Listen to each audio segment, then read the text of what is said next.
മലപ്പുറത്ത് 8ാം ക്ലാസ് വിദ്യാർത്ഥി ആത്മഹത്യ ചെയ്തിരിക്കുന്നു. Malappuram Perinthalmanna presentation higher secondary സ്കൂളിലെ 8ാം ക്ലാസ് വിദ്യാർത്ഥി തേജസ് ആണ് ആത്മഹത്യ ചെയ്തത്. സ്കൂളിൽ നിന്നുള്ള അധ്യാപകരുടെ പീഡനം മൂലം രക്ഷിതാക്കൾ TC ആവശ്യപ്പെട്ടെങ്കിലും കുടുംബത്തിന് അത് ലഭിച്ചില്ല എന്നും കുടുംബം ഇപ്പോൾ പരാതിപ്പെടുന്നുണ്ട്. ഈ വാർത്തകളുടെ വിശദാംശങ്ങൾ കൂടി എന്തെല്ലാമാണ് സ്വാലി?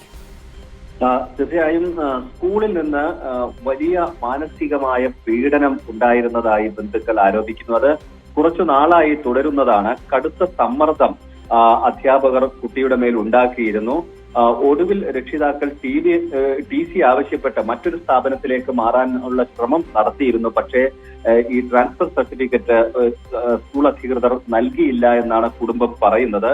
മോറൽ സയൻസിൽ മാർക്ക് കുറവായതിനാൽ ഒരിക്കൽ കൂടി പരീക്ഷ എഴുതിയാലേ TC നൽകൂവെന്ന അധ്യാപകർ വാശി പിടിക്കുകയായിരുന്നു. അഡ്മിഷൻ ആവട്ടെ ഇതിന്റെ ഒരു ആവശ്യവും ഉണ്ടായിരുന്നില്ല. ഇതേ തുടർന്നാണ് ഈ ആത്മഹത്യ എന്നാണ് ഈ കുട്ടിയുടെ ബന്ധുക്കൾ ഇപ്പോൾ പറയുന്നത്. അതേസമയം സ്കൂൾ അധികൃതർ ഇക്കാര്യങ്ങളെല്ലാം നിഷേധിക്കുകയാണ്.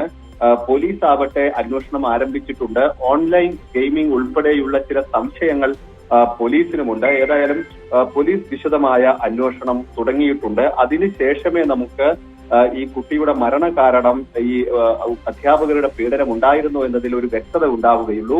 ഏതായാലും ബന്ധുക്കൾ ആരോപിക്കുന്നത് സ്കൂളിൽ നിന്ന് വലിയ മാനസിക പീഡനം കുട്ടി നേരിട്ടു എന്ന് തന്നെയാണ്. സിന്ദൂരി.